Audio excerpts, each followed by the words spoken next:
Statement hooks get 7x more likes than question hooks. And I know every copywriting course tells you to ask questions, but questions kill engagement. And people still don't do this. I analyzed over 1,000 tweets across engagement tiers, and the numbers aren't close. Statement hooks averaged 523 likes and 49 replies per tweet, while question hooks averaged 73 likes and 15 replies, which means statement hooks outperformed question hooks 7-1 on likes. I cringe every time I see someone do this. The worst hook I ever posted was a question, and one of the worst hooks you can write is a question. Something like, have you ever wondered why your cold emails aren't working? It tanks, because a question puts cognitive load on the reader. They have to decide whether they care before they even read your answer. Instead, get out of the way and make a claim. Make a claim that confirms or challenges what someone already believes, and that tension is what makes them stop.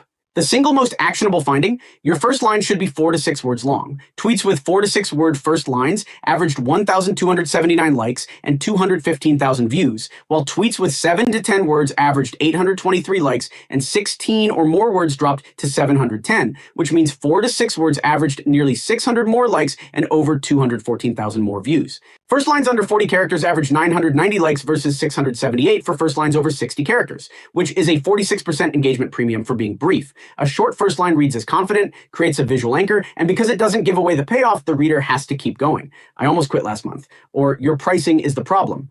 These declarations leave something unresolved, and that tension pulls people forward. That hit different when I realized it. I grew up making how-to content. 17.2 million views using tutorials about scraping leads, LinkedIn outreach, and cold email at scale. The first sentence determines whether anyone watches the rest. And videos with a weaker concept but a punchy opening line outperformed videos where I buried the lead. On YouTube, it costs you watch time, and on X, it costs you distribution.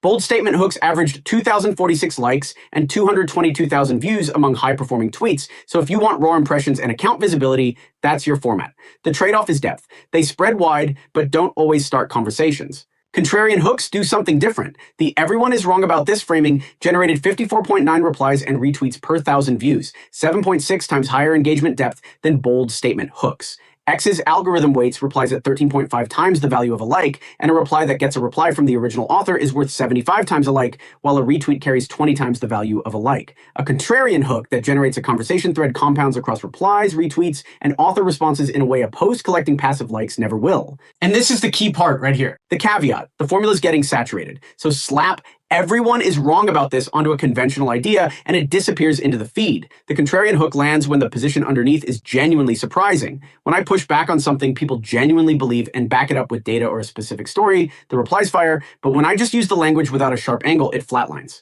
No one talks about this for some reason. Ultra short hooks under 5 words averaged the highest discussion rate of any format, 13.16 replies and retweets per 1,000 views. And the quoted text hook, which almost nobody talks about, averaged 890 likes, with a top performer hitting 8,746 likes and 400,000 views. And it works because readers process quoted text as authoritative before their skeptical brain catches up. Before you post any hook, ask, what is in it for the reader? A stranger scrolling at 11 p.m. needs to know what they get if they read the next line. And if that's unclear in the first 1 to 2 lines, they're gone. So the hook has to answer why this matters to them. Forget everything complex you've heard about this. Lowercase versus uppercase. Tweets starting lowercase averaged 895 likes versus 793 for uppercase. 13% more likes, but uppercase gets 3.3 times more views. Lowercase reads as conversational and uppercase reads as authoritative in preview form. So building connection with an existing audience, lowercase, breaking out to new audiences through the For You feed, uppercase. A tool that makes this faster is Social Boner, and the viral post search pulls the highest performing tweets in any niche sorted by engagement rate, not raw likes.